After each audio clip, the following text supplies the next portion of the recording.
All right guys, today I'm going to show you my secret to take someone that's coming from the couch and getting them into the gym to lose some body fat and build some strength. I'm Wolfe and I'm a personal trainer here at Gold's Gym in Newburgh.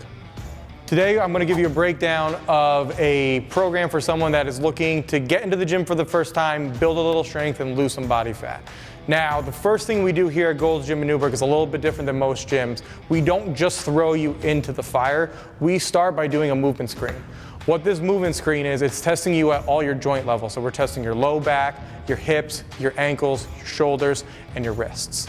So we start with the movement screen. Our movement screen is going to be judging your current foundation. I like to look at the body as a house, right? So we like to see what you're coming in with. For the movement screen, we're testing to see if there's any cracks or crevices within your foundation that we might need to address before we bring you into a full-blown workout program. So that's going to be testing you at the joint level. So we're going to be testing your hips, your shoulders, your ankles, your wrists, and that is going to allow us to get a better idea of what we're starting with. For this individual, the area of focus that we came back with was ankles, low back, right shoulder, and hips. So those are the areas during the program that we're going to take a little more time to dive into detail with so that there's no further issues as we go through the program.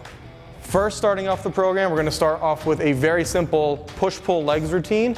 It's one of the best ways to get beginners to just start moving and feeling comfortable within the gym. So I've broken it down to Monday is going to be legs because that's your bigger muscle group. We want to hit that first. We're going to hit Wednesday as a push day and then finish out with Friday on a pull.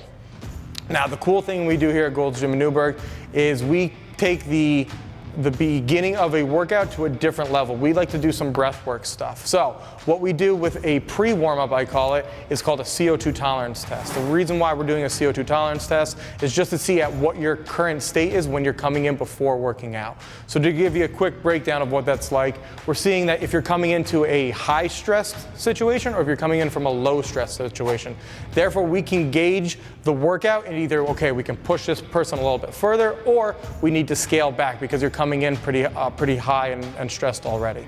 So we're going to use that as our barometer to see how we go throughout the rest of the workout. So assuming that this person comes in a good state, we're going to push the intensity a little bit further.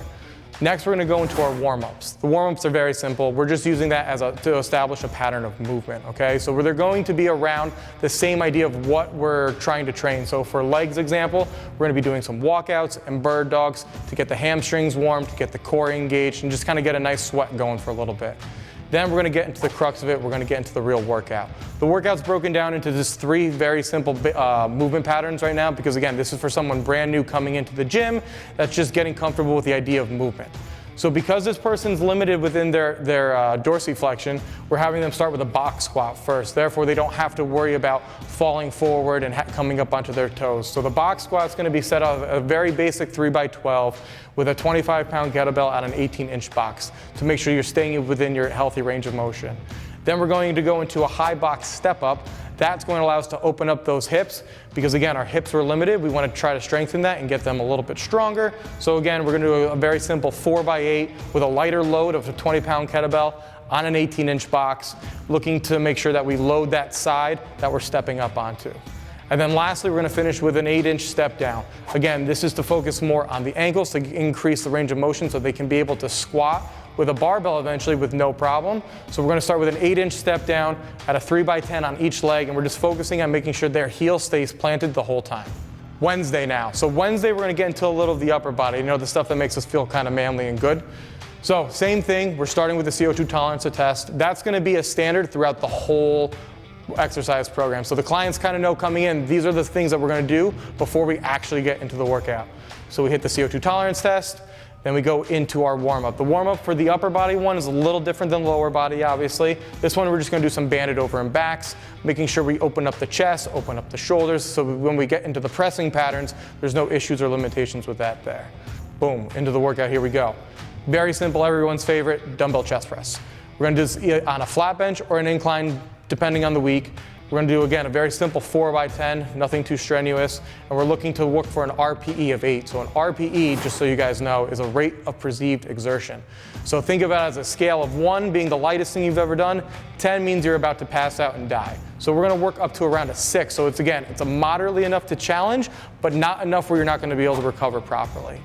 Next, we're going to go into a landmine shoulder press. Now, instead of doing a dumbbell shoulder press, we're going to do a landmine. The landmine helps us get into a more mechanical advantage when pressing. So because again, this individual has limited shoulder mobility, we want to start with that landmine to make it easier so they can get stronger as they press overhead. So again, a very simple 3x8 is going to be used here. We're going to be driving in close to the head, making sure that we hold at the top for 2 seconds to help strengthen that weakness that we have. Lastly, dumbbell lateral raise. That one's just kind of a fun one that we like to use to make sure that you kind of get a little more blood into the shoulders and you walk out feeling big and good. Finally, Friday, last day of the week, figure we end with a back session, or a pull session, I like to say. Same thing again, CO2 tolerance again, but the warm-up's a little bit different. We're keeping with the walkouts because we're going to be doing some deadlifting in this one. We want to make sure that we lengthen the hamstrings as much as possible, but we're also going to start with some banded hinges as well. We're going to use the banded hinges again just to get into that position of using our hips to push back and activating our glutes when we do any sort of pulling motion. Into the workout we go, barbell deadlift.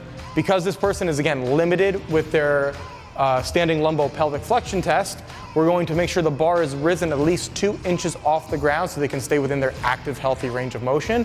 And again, we're not looking to scale too hard in terms of exertion, so we're going to go to an RPE of 8 at a 3x10 again. Next point is we're going to be a 3-point kettlebell row. That's going to be at a 4x12. We're just focusing on the eccentric, which would be the negative portion. That's also, again, to help with some shoulder health and make sure the shoulders are staying healthy. And lastly, we're going to finish out with a dumbbell high pull at a 2x8. Again, get a little more blood into the upper back, into the shoulders, and eventually this will translate into better pull-up form. This is the workout for someone that, again, that is new to fitness, looking to lose a little bit of body fat, build some strength that has some limitations. Now here at Gold's Gym in Newburgh, all of our trainers go through the detailed assessment of putting you through a movement screen first, and then based off of that feedback, start creating a personalized program that will allow you to not only work out safely, but achieve your goals more efficiently and effectively. We like to meet people where they're at instead of where we want them to be. So we start at the baseline level and we slowly progress over time into a workout program that's going to be the most effective for them. I'm Wolfe from here at Gold's Gym in Newburgh. If this sounds like you and you want a unique program for yourself or someone that you might know, come on down, book your consult, and we'll take care of you today.